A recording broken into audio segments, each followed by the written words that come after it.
begin with breaking news from Charlottesville, Virginia, where 2 people have been injured in an altercation with protesters who are out in force over the planned removal of a Confederate statue. Watch this.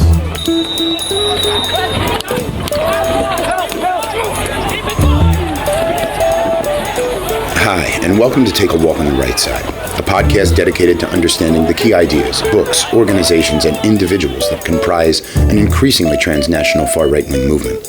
Take a Walk on the Right Side hosts open and nuanced discussion between myself, Jesse Morton, once a jihadist propagandist, and Matt Heimbach, himself once a white nationalist and far-right-wing ideologue. Matt was considered by many to be the future face of white supremacy in the United States, particularly after the disastrous 2017 Unite the Right rally he co-organized in Charlottesville. Since then, however, Matt has departed the movement and has transitioned toward new understandings and beginnings. We seek to assist by providing a deeper, first-hand look at the threat the extreme right poses. We do so each week by analyzing the impact of key propaganda pieces, the impact they've had on creating a constantly mutating ideology and worldview that drives far-right-wing movements currently. By including our personal experiences in between, we aim to document similarities across the myriad ideological strands of extremism. At the same time, we hope to encourage others not to be deluded by the extremist mindset of recruiters and to leave if they are actively involved. Without further ado, with this first edition, we'll be diving a little bit deep into Matt Heimbach's background. He'll tell us a little bit about his life story, and he'll talk about the primary ideas that galvanized his trek into the radical right, the populist right, and some might say to support for violent extremism. Matt, are you with us? Can you hear me? Yep, I can hear you. I'm glad to be here, and I appreciate the thoughtful introduction. Very good. I mean, I think that's what we want to obtain with our conversations in this series is we want to open the box up a little bit and be more unnuanced and less concise than mainstream media outlets offer. And I think that's important. I want to start the conversation with asking you about your disengagement from the far right. I think we should start there.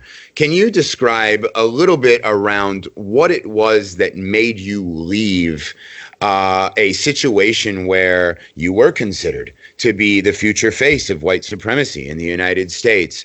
You were considered to be someone who was going to go on to lead the next vanguard, the next generation of the far right. And for our audience, can you give us a little insight into the processes and the complexities associated with your departure? And tell us a little bit, take us up to where you're at now and what you're up to. Sure. Well, I mean, if you really want to sum it up in terms of like an overall moment, we could pause the podcast right now, take a picture of my mugshot from when I got arrested in early 2018, and then do a voiceover where I just say, you might want to know how I ended up here, and then we do some sort of flashback. Basically what happened, and of course this was not the end of my participation in American white nationalism, but when I got arrested in early 2018 for just a trashy, horrible domestic incident that no one involved would ever be proud of or want to claim, I was able to get some space because, one of the biggest things you can see among the, quote unquote, far right, amongst fascist organizations, white nationalists in general, is nothing ever survives even a second of vacuum without the leader, right? So I started my political journey in Youth for Western Civilization. I created a white student union on my college campus. Eventually, I started a youth group, the Traditionalist Youth Network, and then that morphed as kind of a conglomeration of individuals and smaller groups into the Traditionalist Worker Party, where we were an actual FEC-registered political party advocating for National Socialist political theory. So what ends up happening really is within white nationalism in general, that without the leader, everything always falls apart. So I get arrested, and within 12 hours, which I think is important, to stress in terms of the overall timeline, before anyone had ever spoken to me, when I get bonded out, I've come to find out that my entire organization has now split into God knows how many different splinter organizations, where a huge amount of lieutenants were simply waiting for the moment, I guess, for me to draw my last breath or to decide I needed a mental health weekend and binge Netflix and not pay attention to my phone or whatever, to make a power play that they were going to be the next, the next leader, the next Führer, whatever you want to say. And this is reflected, and of course we're going to cover this in terms of like the overall discussion of theory and its application in future episodes. But whether it's Commander George Lincoln Rockwell, after he dies, how the American Nazi Party falls apart, Pastor Butler, when he dies, the Aryan Nations falls apart, Dr. Pierce, when he dies, everything falls apart. The Church of the Creator falls apart when Matt Hale goes to prison. We see this reflected over and over and over again, that it's really a cult of personality with ideological underpinnings kind of attached to it. But nothing ever seems to survive the removal of the leader from circulation, even for a tiny period.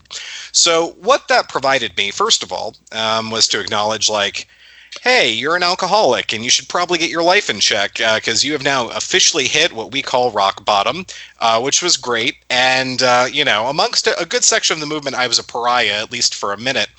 And that really started a process of reflection, because I had to sit and think.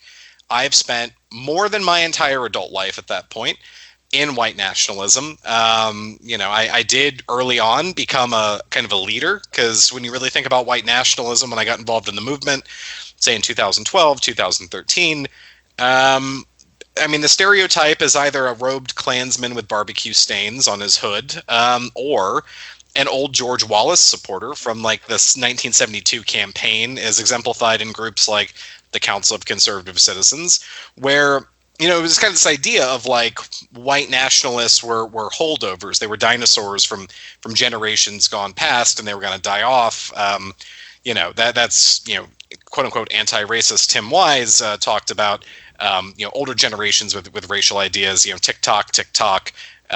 Your time is ending. So that was kind of that perspective, right? So I wasn't the only one. I was one of a new generation of white nationalists that knew how to like use a computer, which, a lot of the other generations did not know how to do, obviously. So I've been involved in the movement my entire adult life, more than into my teens. And that was really the first moment in early 2018 where I got to hit pause. There's never really a moment for a whole lot of reflection when you're going from work to podcasting. Bad example, talking as we're doing a podcast, to writing articles, to sending emails, to managing the cattiness that is the high school drama of the far right. All the stuff you're doing, there's really never a moment. Like I can't recall a time that I ever had like a vacation. Because even when I went on vacation, it was always for movement purposes. It was always like, I'm going to take a vacation to, North Carolina, but I'm going to speak at 2 different events, and then I might get, 12 hours to myself, and then I get to go home and go back to work. So it was a moment for reflection. I got involved in AA, which was great, and honestly, that probably more than anything saved my life. I know this is a really long intro, but no, continue. It's fascinating. I think. No. Yeah. You're too kind. So I get some reflection, but I really wasn't there yet. It's kind of the definition of insanity, right? Doing the same thing over and over and expecting different results. And it was like, surely the problem was that I was the leader, but if I got involved in another organization and tried to help them, then things might be different. And so, that's why I got involved in the National Socialist movement under the pretense that I was going to be able to, basically like tear it down to its foundation and rebuild it in a third positionist, anti-white supremacist, anti-colonialist, anti-capitalist message. New logo, new everything, just absolute tear down, rebuild sort of deal. And I didn't get through one weekend with the NSM, like actually being there. It's totally different when you're writing articles and you're coming up with ideas and developing new platforms by yourself. But then like you meet the boots on the ground, and regardless of what anyone says, I've met some of the most amazing people in the movement, men and women who love their kids, who love their communities, who volunteer in their churches, who are civic minded and just like kind, good people. Okay, so I'm gonna get that out of there. That comment's gonna get me some flack, but I don't care. It's true. It's true. Yeah, it's true. Like people are people, and like there's really good people that I think exists. Like, you could probably not to directly compare the two, but you could probably meet some like really nice people in the Islamic State, or in FARC, or the guerrilla organization or whatever. But like a weekend with the NSM was not meeting like the kind grandma that like donates things, handmade sweaters and white nationalism to members of her granddaughter's school. It was the worst. Mm-hmm.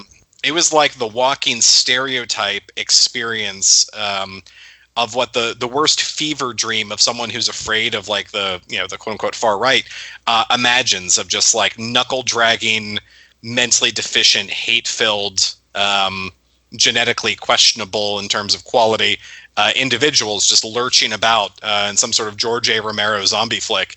And by the time I got home, I decided I was going to resign, that there was no rebuilding this. And I really needed to start asking myself some questions about my life in general. So I ended up talking to some anti-fascists, which, to not be named, but thanks to you guys. And a lot of different, activists. There were a lot of people that showed me a lot of kindness that maybe I didn't deserve, and I do appreciate it. That put me on to different books and ways of thinking. And, I ended up at kind of this historical point, and this is probably the biggest thing for me. I've always been an ideas guy.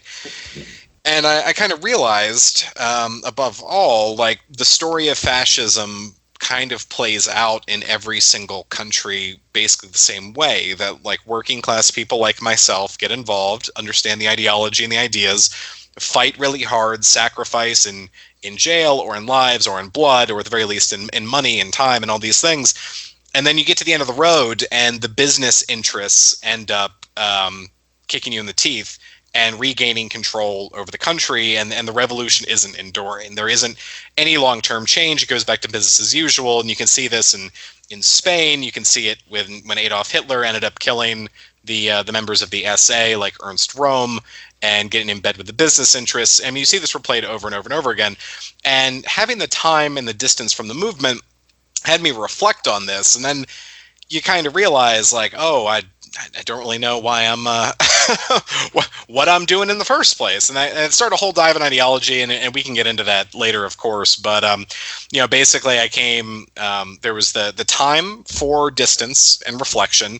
AA was huge, and then on top of that, I tried like one last real foray into things, and was just utterly disappointed and just let down on a lot of different levels. And then a lot of people showed me a lot of kindness and challenged my ideas. I mean, my mind was never changed by like bricks, batons, having urine thrown on me, being pepper sprayed, or any of that. I mean, that never challenged any of my ideas, but being like, hey, would you like to read this book? And, being open-minded and exploring and having the chance for reflection did far more to make me realize that while I still want to find a way to engage in the political system, I still believe that there's a lot of work to be done, and this is a fundamentally unjust and anti-human planet, basically, we live on, whether it's environmental policies, economic policies, social policies. There's a lot of work to be done that my previous understanding of the solution was, I missed the mark. And that's kind of put me in a different trajectory of where I, first of all, want to stop seeing the huge growth in young white men really throwing their lives away for nothing. 9 times out of 10, they end up getting arrested without doing anything, and they've just thrown their lives away for nothing because someone on the internet or Telegram told them to go and do violence, and they got ratted out, and that is what it is. But then also the tragedy of the violence that we see overall in society. Every time there's a shooting or things like that, it ends up costing lives, tearing apart families. And I felt like I had to say something, given my position in the movement. I couldn't just kind of slink away, fold the uniform and put it in the closet. That I had to participate in some way to try and reduce violent extremism and talk to people and try and change their perspective to bring them to being part of the solution, not a continuation of the problem. Beautiful. Well, thank you for that long elaboration. I think it was important. That was long. You could say long. It was long, Justin. Yeah, it was long, but it's valuable because understanding these the processes and the pathways into and out of extremism are crucial for us to understand how to provide solutions to the problem. And you show and talk a lot about the intersection between the personal, the social, the ideological, and I think it's very important that as these discussions unfold, we get into the complexities of it all and to try to shed and impart. So I implore you, as we continue to probe, to be completely okay with as much elaboration as you need to answer the question. These are not simplicities, and it is the oversimplification, in my opinion, of the phenomenon of radicalization and violent extremism, and an inability to differentiate between cognitive radicalization and violent extremist commitment and behavior. Oftentimes find us applying mechanisms of intervention into levels where we actually get counterproductive results. One of the things that we talk about, and I want to also say that it's fundamentally fascinating for me. I mean, we've already talked about your disengagement in our personal space, but it's fundamentally fascinating for me when I hear the stories of those that have withdrawn and disengaged from far right-wing extremist movements, or from far left-wing extremist movements, or from, the incel community, or anything that we might determine to be extremist, that there's so many similarities. And the process of your disengagement really, whether it was by choice or by not, started when you had time to sort of stop for the first moment in quite a long while as a committed activist. And I can resonate with that. I mean, I remember working full time as a substance abuse counselor, going to complete my degree, but operating clandestinely as Yunus Abdullah Muhammad in much the same role as you operated in. And my departure from the movement was only facilitated by the fact that I knew I was going to prison because I threatened the writers of South Park for portraying the Prophet Muhammad. I fled to Morocco, where I lived in Casablanca, and the United States kept a sealed indictment sealed for almost a year. And it was in the context of the Arab Spring that I really started to see the fact that the approach that I was taking with regard to the solution was an incorrect one, that I was essentially adopting a totalitarian top-down approach to implementing my own interpretation or my own ideology on society. And it was the contact with those regular, everyday sort of Arab millennial youth in a context where there was a lot of hope for democratic reform, or for a decentralization of an authoritarian society, to put it more appropriately. And then you talk a lot about the problems of alcoholism, and a lot of the things that I've come to realize as someone who deals with addiction and recovery myself, is that ideologies in extremist movements, for many people, particularly those that are cerebral with regard to their processes of radicalization, can function a lot like an addiction, in the sense that they provide a source of refuge outside of oneself, so that one does not have to look inside of oneself at maybe the possible feelings of insecurity, of shame, of maybe trauma. And it's not true for everyone. And I think that the fascinating components of our discussions are going to be in teasing out a lot of these similarities. The splinter movement, when you came back and everyone was splintering off. In times when there's increased scrutiny on extremist groups, we think sometimes that we're dissolving the problem. And in fact, the splinters that arise from that are oftentimes more extremist and more violent and more nonsensical than that which preceded them. And sometimes it can phase out previous leaders, but it can leave behind a residue that's even more dangerous. And I would contend that that's probably true for the far right. But I hear your commitment. I can empathize and I can understand, because I lived it, the type of sacrifice and time that it takes. And it's the approach that Light Upon Light takes, the necessity that we not dehumanize with regard to the way that we approach the problem. What we say is, and we quote Albert Einstein a lot, who famously said that there's been no problem that's ever been resolved by attacking a problem at the same level of consciousness that created it.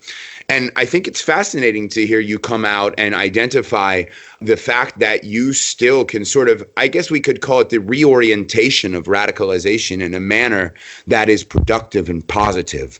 And I hear a lot of those similar experiences. Do you think that you could elaborate a little bit, particularly talking about the awareness that you've shared with me about coming to the realization that by advocating for white rights alone, you were actually serving the interests of those that were creating the grievance, if you will, that was facilitating your radicalization. And can you put us in your shoes and talk about how those moments kind of feel when you realize that the ethnic minorities, the refugees, the working class in general, the prison population, how that sort of resonated with you and facilitated your departure in the same manner that probably my contact with Arab millennial youth, who I would have considered apostates and hypocrites had I not had an opportunity to have conversations with them that were deeper in meaning in the context of the Arab Spring. Can you talk a little bit about that? And then with a deliberate intention of talking to us about how you see the space of prevention and countering violent extremism and some of what you've come to recognize with regard to disengagement and the distinctions between disengagement and de-radicalization based upon where you think you're at now and where you think you'll be able to go in the future with regard to making a contribution, but still holding true to your values of being true to yourself and being true to others and being accurately representative of how extremist organizations actually operate. And sorry for the very long-winded question in response to. No, it's we're both chatty Cathys, Jesse. So don't you worry. Yep. But well, I mean, there's a couple things, and I really don't want to simplify this in any sort of way. And it's my experience certainly isn't like an American History X, right? Like most people have seen that movie, and the idea that Edward Norton is was a skinhead, and he goes to prison for manslaughter, and he meets like a nice black guy, and that shatters his perspective. I think that's like an incredibly simplistic view, but I mean, increasingly, like, something not to a total sidebar. But Mr. Davis, who works with Light Upon Light, has actually shown for decades. So maybe I need to pump the brakes. Has shown for decades that being a gentleman of color and being smart, talented, and kind above all has been able to bring. I mean, you would probably know better than me. I mean, at least dozens of people out of actual white supremacist organizations like the Ku Klux Klan. Yeah, over 200. Yes. Well, and that's that's a big divide, right? And I want to make this point where there's like reactionary white supremacy versus like a more and some sort of egotistical thing, but I do see a big divide between the kind of reactionary white supremacy of like the Ku Klux Klan or skinhead organizations versus what we would call the alt-right, which is far more ideological based, and it's a lot deeper than I think, quote unquote, that all people of color are X, Y, or Z, and then you meet someone that breaks that stereotype, and then that ideology is shifted. There's a lot more to it when it comes to the alt-right philosophy, National Socialism, fascism in general. So, I mean, my kind of journey, I mean, it really just comes down to realizing how much everyday life just sucks. I mean, for like the vast majority of people, not just in the United States, but I can speak for my experience here in the United States, like working with coworkers at jobs that suck, and hearing what they're dealing with to try and make the decision between keeping their light bill on and feeding their kids, or making sure their car isn't repoed, or where they could hide their car at a family friend's house or a neighbor's house so it can't get taken until they can make that next payment. And the impact of the economy on all of us in terms of the struggles, that was really a big turning point for me in general, because for a really long time, I looked at the poverty. I've lived since I graduated college in the Midwest and in Appalachia, and poverty is kind of one of the defining aspects. Then we get the opioid epidemic. Then we get the huge prison population, usually tied to drugs, petty crime, and things like that. The breakdown of families, alcoholism, drug abuse in general. I mean, huge numbers of suicides, these deaths of depression, essentially. And I was living in majority white areas, looking at this system and looking at the oppression. And it was really easy to say, upon reflection, that this is a war on whites. That I go from white community in Ohio to white community in Indiana to white community in Pennsylvania to white community in West Virginia and Tennessee and Alabama. And I see this. This is a war on whites. They are waging this conflict to try and destroy us. And then you kind of pause, which, you know, working different jobs, moving for work. I've had a lot of different experiences. And then you realize, like, oh, this isn't just poor white people. This is just poor people in general. And then, you know, I was able to talk to members of different communities of color when, you know, I talk about prison populations, when I talk about how it seems unfair that someone I know for a really petty crime got, you know, X amount of years.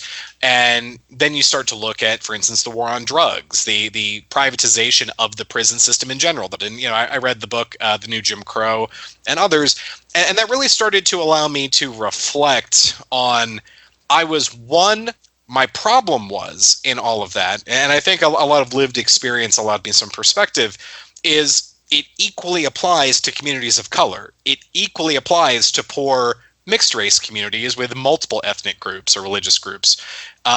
This is the thing about poor people in general across the board where, you know, I mean, the definition of middle class in America is you have an artificially held up standard of living dependent usually upon huge amounts of debt, right? Like there's very few like middle class, quote unquote, normal Americans anymore. We're all poor. We're all working class. You know, that really was the moment for me to realize that while what I was talking about the poor 100 or 99.9% white community in Kentucky was facing, also applies to the 99.9% black community that is in a different part of the country where poverty is the defining aspect, the working class experience versus, I mean, like you think about it, and you know, I really pondered this. One of my big moments was also in early 2018. Richard Spencer was having an event in Michigan State. He invited us and the Traditionalist Worker Party to, you know, provide security for the event, and he was just like a prick pretty much the entire time. I mean, anyone who's met Richard Spencer would call him a prick. I don't think this is a surprising thing, but you know, it was just a disrespectful experience. And then from the night before to the day of his event, the police have stood aside and allowed anti-fascists to attack us. And a bunch of my guys get really hurt. And, you know, it's a mess. And the police then decide that they're going to do their jobs instead of allowing us into the event and threaten us with arrest if we don't leave. And guys are bleeding, and it's a bad time, right? And Richard, in that moment, we call, and I ask, like, hey, you know, I've got guys hurt who don't have health insurance. Like, they bled for you. Are you going to do anything? And he just got off the phone and never called back. That for me, like, not to be over dramatic, but it made me think of like the young guys at the Somme who the whistle blew and they, you know, had to charge over the top and go and die for no godforsaken reason. You know, it's always just like poor people dying or getting hurt on rich people's behalf. And, you know, not to go totally off into history, but, you know, the best example is the Paris Commune when France is fighting Austria, as they often were. The people of Paris rise up, declare their independence, and then the aristocracies decide they have more in common than they knew before, and go and crush the people in a united way, right? Like they're always willing to use in this concept, and I really want to get into this like over multiple weeks, but you know, the concept of like white unity that really drove me. So at the same time as I'm having these experiences with the communities of color that are working class and individuals, then, you know, I was always taught and always believed like the white unity, like, you know, blue collar, white collar, we're in this together. You know, the color of your uniform is the color of your skin and all this bullshit. And then, you know, you kind of freeze frame and you're like, Richard Spencer and Jared Taylor and Greg Johnson and these people that if we had a white republic, they wouldn't want me to come in through the front door, right? My guys who I led and who I said, like, we're going to go do X, Y, or Z, wouldn't be allowed in the front door. We would be the help, if we were lucky, in the sort of system that these people and the sort of privilege that comes with their economic class establishes, that we would be second-class citizens on a good day. So that to me was also like a big piece of all this was realizing that white unity only works one way. It's like appeals to nationalism, like right, like the patriotism never turns back around for the people. It's always just an appeal to get them motivated to go and sacrifice, which I think really plays out within the American far right. So, long story short, in terms of de-radicalization and things like that, as to your earlier question, I mean, I would still consider myself a radical. I think being radical is good. If you're comfortable and excited about the way things are going in modern America or on the planet in general, but when the planet's on fire, billions of people are going to be displaced in the next generation due to climate change. Wars going on. There's going to be more plastic in the oceans than fish within the next 10 to 15 years. And income inequality is hitting Gilded Age tier, and I mean, all the inequalities of our system. Like, if you're comfortable, then like there's something fundamentally wrong with you, I would say. But in terms of violent extremism, I've really come to realize, I mean, I was always against quote unquote violent extremism in terms of rhetoric, and in terms of like my overall thing. Like, if someone had come to me and told me like, I'm gonna go shoot up a synagogue or shoot up a mosque, I would have told them no, and actually meant it to try and stop it. But I didn't necessarily get myself worked up over things that happen outside of my sphere. And I think that has really shifted for me. Any sort of act of violence always gets aimed at other working people. And we can see that over and over. The idea, if you're mad about mass immigration, if you're mad about Israeli war crimes, then the 86-year-old Jewish woman at the local synagogue is not your enemy to begin with, let alone is somehow actively participating in the things you're upset about, right? But like if you're mad about things that are happening, which there's so many things to be mad at, and like with 100% justified reason, okay? Like, don't let me say there isn't, but it's always the weakest, most vulnerable. Like the mass shooting of Hispanics at a Walmart in Texas. Like, the families going to get school supplies for their 7-year-old daughter are not creating free trade policies that bankrupt the agricultural class of Mexico and Latin America, and then of course have organized the war on drugs to destabilize all those regimes and knock leaders off and prop others up, that forces people out of desperation for their families to cross the border, right? So like, the person who could have been an American citizen, in this hypothetical, who's just trying to take care of their family and be at Walmart, is not the one creating global policy that you're upset about. And that's where, for me, like I feel a really strong push at this point that the attacks are becoming more and more frequent. And I think that's tied directly to the deplatforming that's happened amongst white nationalists, where there isn't a political really option anymore for people to go out and organize and have their grievances heard. 1 out of 100, 1 out of 1,000 are going to take it in the opposite direction instead of just kind of grumbling about it or finding other avenues of communication. And we're seeing this uptick in violence. So for me, I would still consider myself a radical about a huge amount of issues, like, say, the environment or, workers' rights. But when it comes to de-radicalizing in terms of violence, then I think that's something I'm equally, radical about, because it always ends up hurting innocent people. The individual who does it either dies or throws their life away, and the problem seems to be getting worse. So we need to find ways to address the causes that have people go out and commit violence to be able to solve the symptoms, right? Because the causes are the reason these things are happening.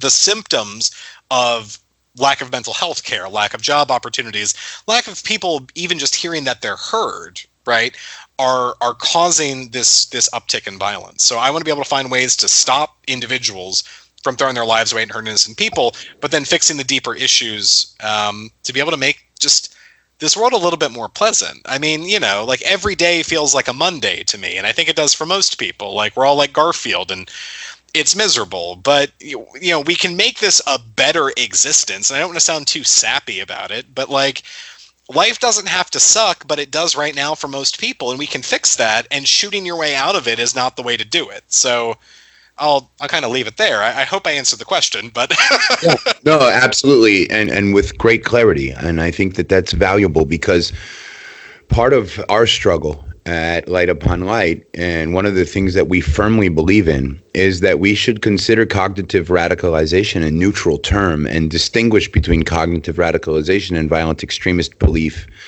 adherence, mobilization, and support for violence, for that very reason that oftentimes if we treat those that are cognitively radicalized, like we treat those that are actually calling for fascism, violence, terrorism, etc., then we can actually make the problem worse. And you alluded to that.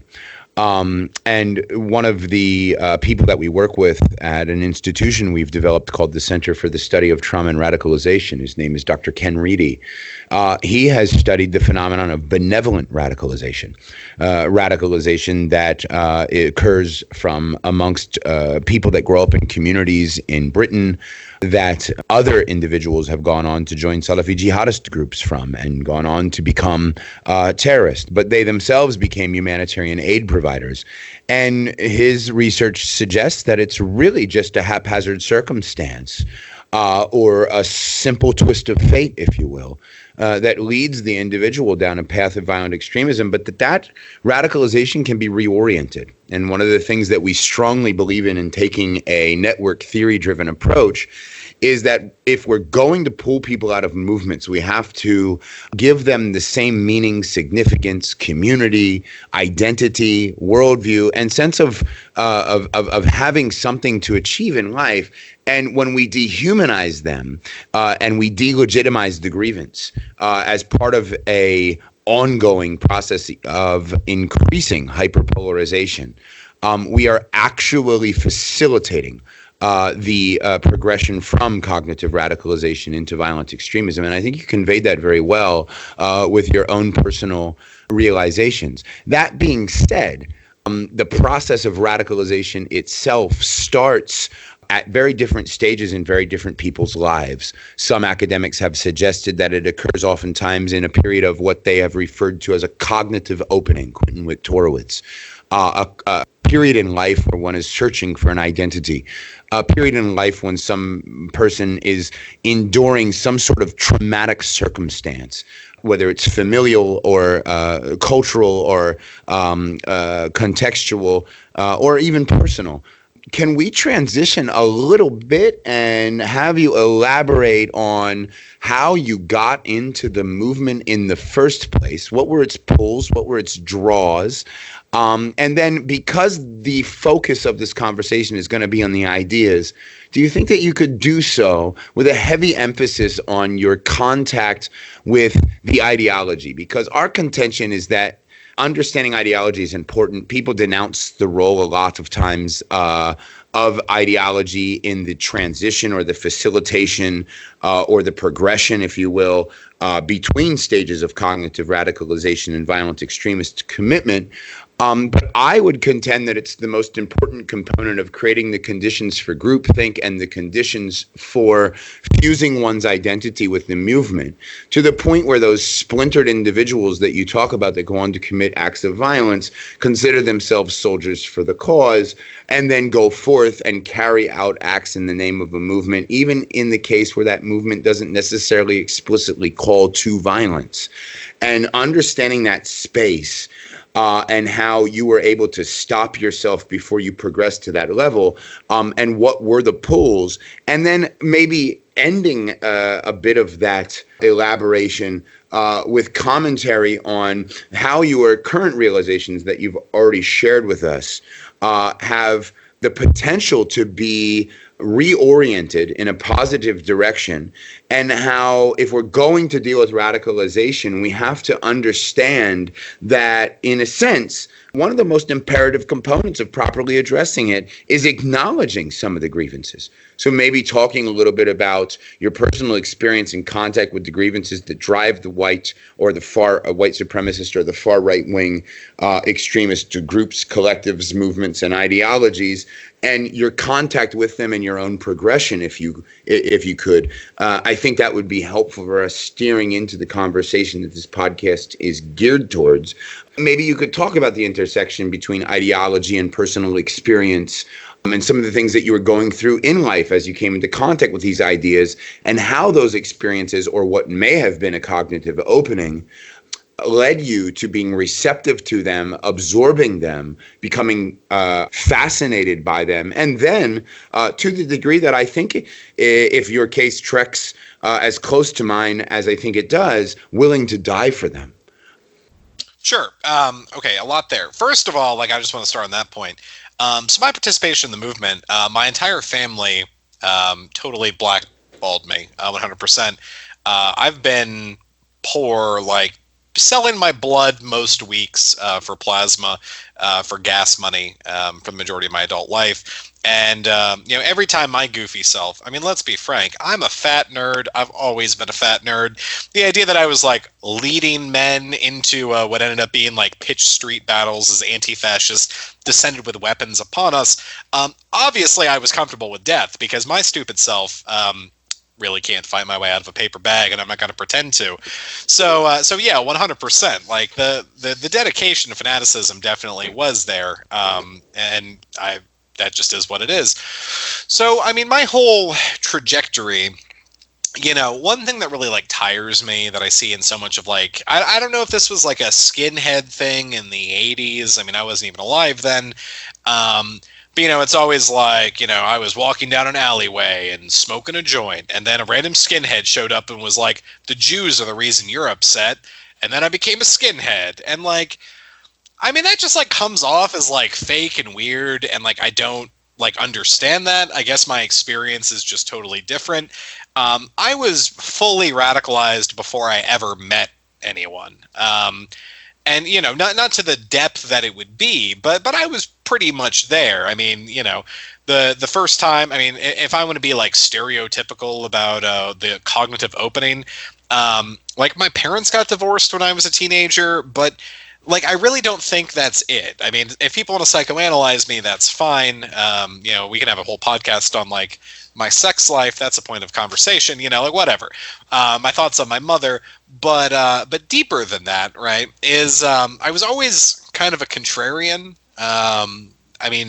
Ever since I was little, my parents would tell me something, and it's a stereotype when you're, in the terrible twos, but asking why. Even as I got older, I always wanted to know the reasons why. I always wanted to argue for the sake of arguing. And my family was between normal conservative, Ronald Reagan, racism is wrong, to it triggered my grandma. I can still remember this. I was, 12 or something. My aunt and uncle had shown up, and they had anti-Bush stickers when the Iraq War was just beginning on the back of their Prius. They were early adopters of the Prius. And my family was scandalized. So it was generic NPR listening liberals, and then anti-racist conservatives.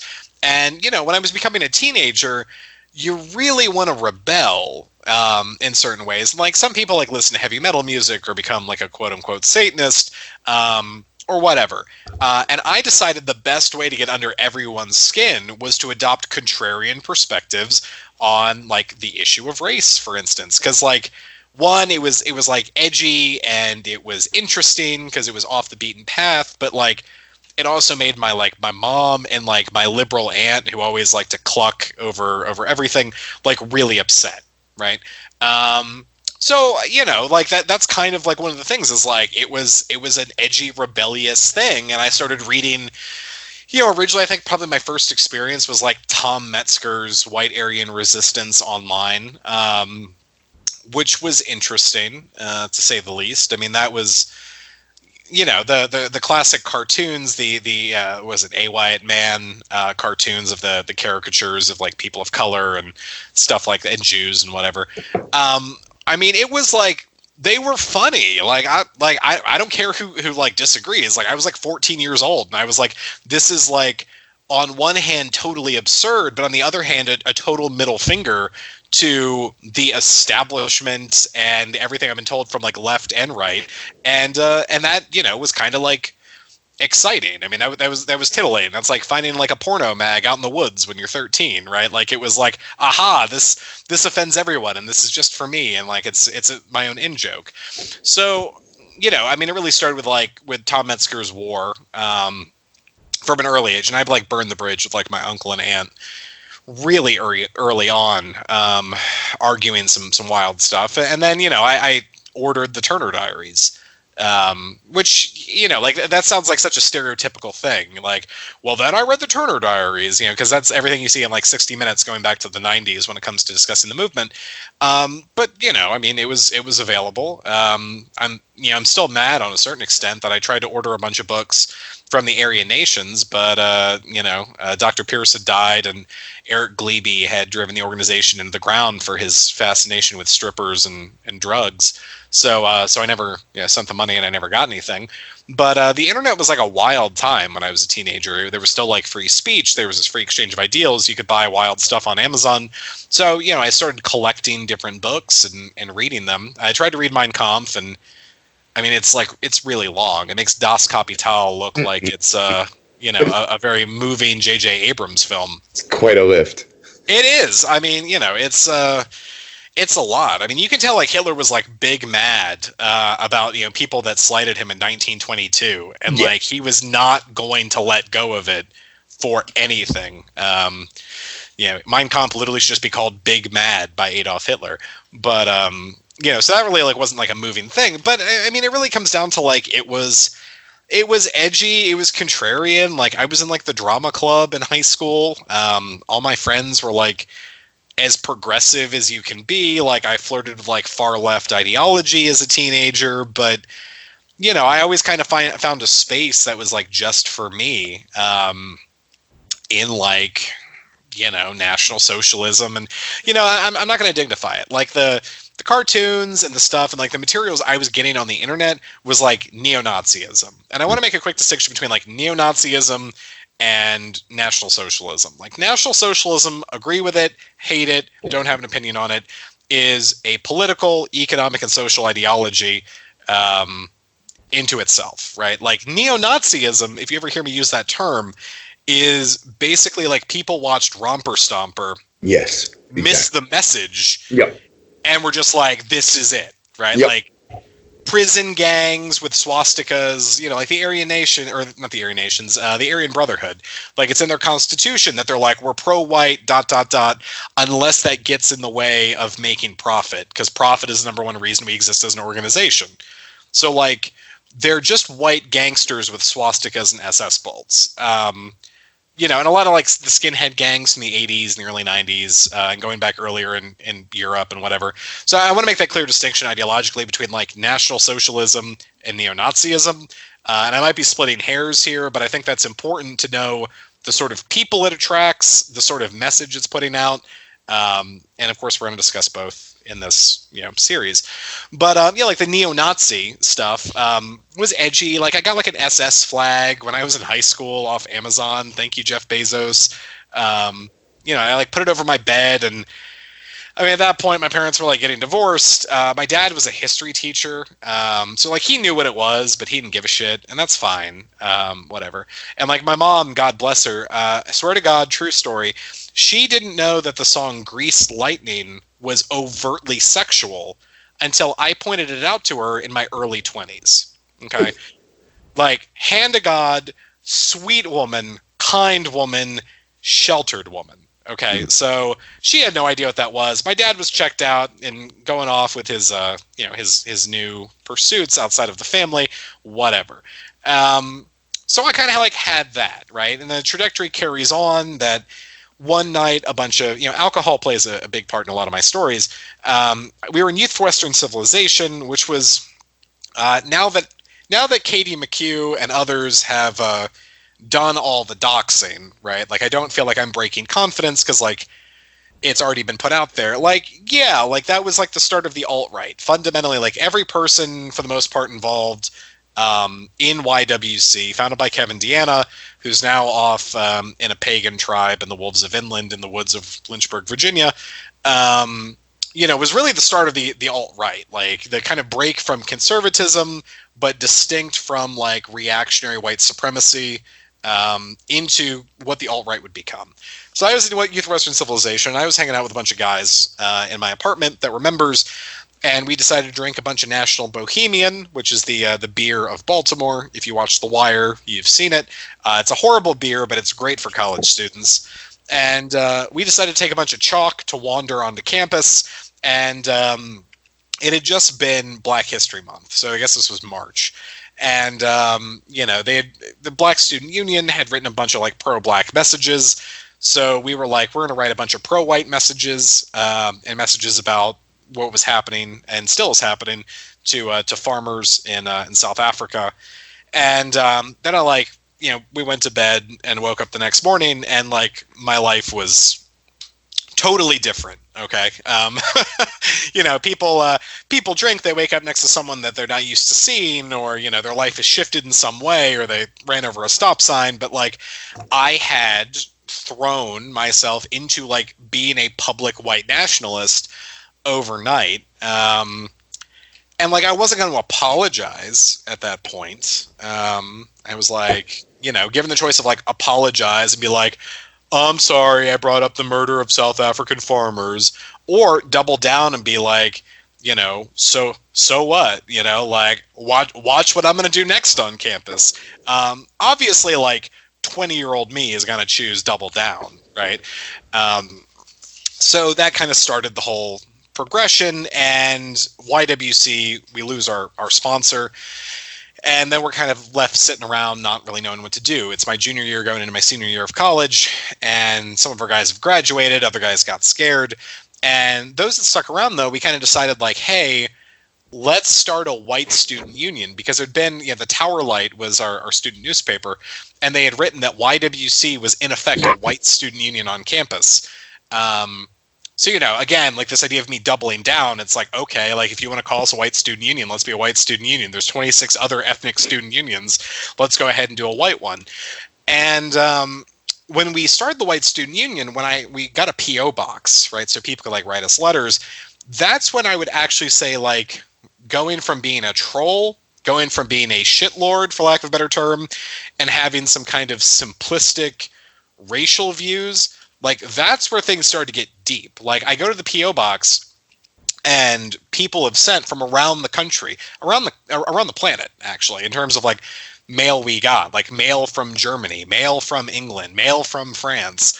I was then having books, like, written by Savitri Devi, who, of course, is, like, into, she really developed a lot of the esoteric Hitlerism that was a synthesis between like Hinduism and National Socialism as an overall philosophy. That's when I got my hands on my first David Duke book. That's when I got George Lincoln Rockwell's White Power and This Time the World.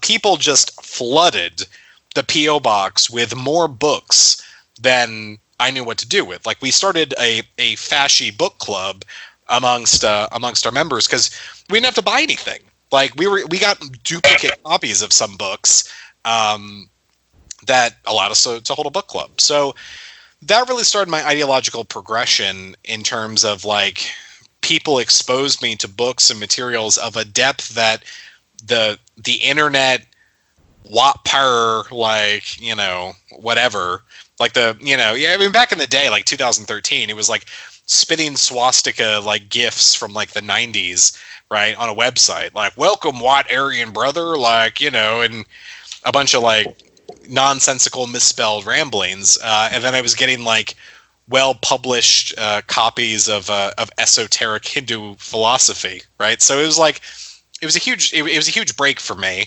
and that's when I started going deep into National Socialism. I decided to reread Mein Kampf, and kind of take it from there. And I know there's like a huge section of your question, Jesse, that I've forgotten, but I've ranted too long and totally forgotten it. So, so if you want to give me like a primer, like I'll jump back in.